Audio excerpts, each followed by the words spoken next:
یہی ہے میسم تمار، آپ نے سنا ہوگا، چھوٹی سی دکان تھی کھجوروں کی کوفہ کے اندر، بیٹھے ہوئے تھے، کہیں کام پہ جانا تھا تو امیر المومنین سے کہا کہ مولا آپ بیٹھیں گے جب تک کوئی آتا ہے کوئی گاہک، اس کو آپ ڈیل کرتے رہے، میں ذرا کام کر کے آتا ہوں۔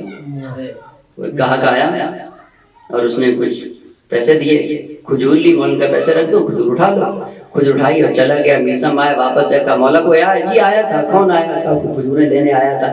کیا کیا؟ کہا دے دی۔ پیسے کا کما رکھے، پیسے اٹھائے تو کھوٹے تھے۔ کہا مولا اگر اس طرح بیچتے رہے تو ہمارا کام تو چل گیا نا۔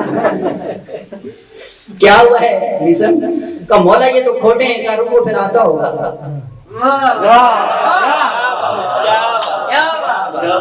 کھجوریں لے کے جاتا ہے، کھجور کھاتا ہے، کڑوی لگتی ہے، پلٹ آتا ہے، آگے شکایت کرتا ہے یہ کیسی کھجور دی ہے؟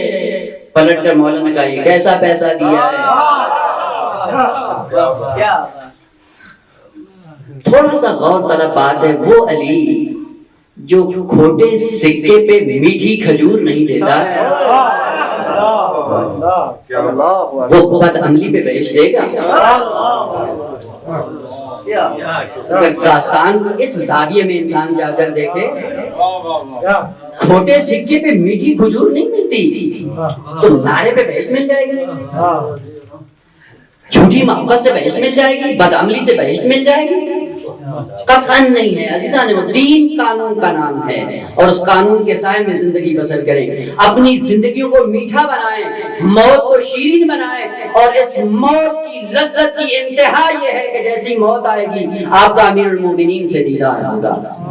یا ہار من یمت یرنی، قانون کلی ہے کہ جو بھی مرے گا مجھے دیکھے گا، اگر میرا محب ہے لذت بڑھتی چلی جائے گی اور اگر دشمن ہے حسرت بڑھتی چلی جائے گی۔ کاش اس امام کو اپنا امام بنایا ہوتا۔ موت دنیا میں تیار کرنے کے لیے آئے ہیں، موت الگ سے کوئی چیز نہیں، آپ کے اور میرے اعمال کی شکل و صورت ہے جو ہمارے سامنے پیش کر دی جائے گی، اور یہ اختیار ہے، جیسا چاہو بنا لو۔ کسی نے ہاتھ روکا ہے؟